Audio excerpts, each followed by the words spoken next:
Hello hi guys. సరదాగా నేను మా ఫ్యామిలీ క్యాబేజీ అండ్ క్లారిఫ్లవర్ తోటలోకి పోయినాం. అంటే ఇప్పుడు కాదులేండి, వెళ్ళి కూడా ఒక 1 వీక్ బ్యాక్ అవుతుంది. అక్కడ క్యాబేజీ క్యాలీఫ్లవర్ తోట ఉంటే అక్కడ ఒక విజిట్ చేద్దామని వెళ్ళాం. చూసారా క్యాబేజీ క్యాలీఫ్లవర్ ఎట్లా ఉందో చూద్దాం. అంటే అది క్యాబేజీ, అవి వైట్ ఉన్నాయి, క్లారిఫ్లవర్ అనమాట. ఓకేనా, మీరు చూస్తే కామెంట్ చేయండి. అక్కడ ఒక పెద్ద మనిషి వాళ్ళు కార్లో దిగి తీసుకుంటున్నారు క్యాబేజీ. అది అంతే లేదు ఫ్రెండ్స్, రెండు కలిపి 50 రూపాయలకి ఇచ్చారనమాట. తోట ఎట్లా ఉందని చూపిద్దామని. ఓకేనా, అది చూసండి. అట్లా నడుచుకుంటూ పోతున్నాం.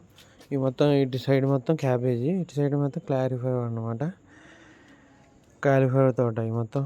అంటే పాములు గీములు మొత్తం ఉంటాయిలేండి, కానీ ఇక్కడ తోటలు వేస్తాయి కదా. ఇది ఎక్కడ అంటే మనకి కొత్తగూడెం, పాత కొత్తగూడెం వెళ్ళే రూట్లో అనమాట. ఇవ్వండి, సరదాగా మా మిస్సెస్ వాళ్ళు కూడా దిగారు, ఫోటోలు దిగారు అనమాట.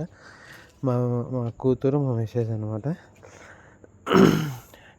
ఇది వచ్చేసి క్యాబేజీ తోట, క్యాబేజీ ఇది క్యాబేజీ. అదేమండి క్యాబేజీ ఫోటోలకి పోజులు ఇస్తున్నారు అనమాట. సో ఇది అయిపోయాక ఇది క్లారిఫ్లవర్ తోట. ఓకేనా, సో ఈ వీడియో మీకు నచ్చినట్లయితే, అంటే మార్నింగ్ ఇది వెళ్ళింది. సో ఈ వీడియో మీకు నచ్చినట్లయితే లైక్ చేయండి, షేర్ చేయండి, కామెంట్ కూడా చేయండి. ఓకేనా, బాయ్ బాయ్ ఫ్రెండ్స్.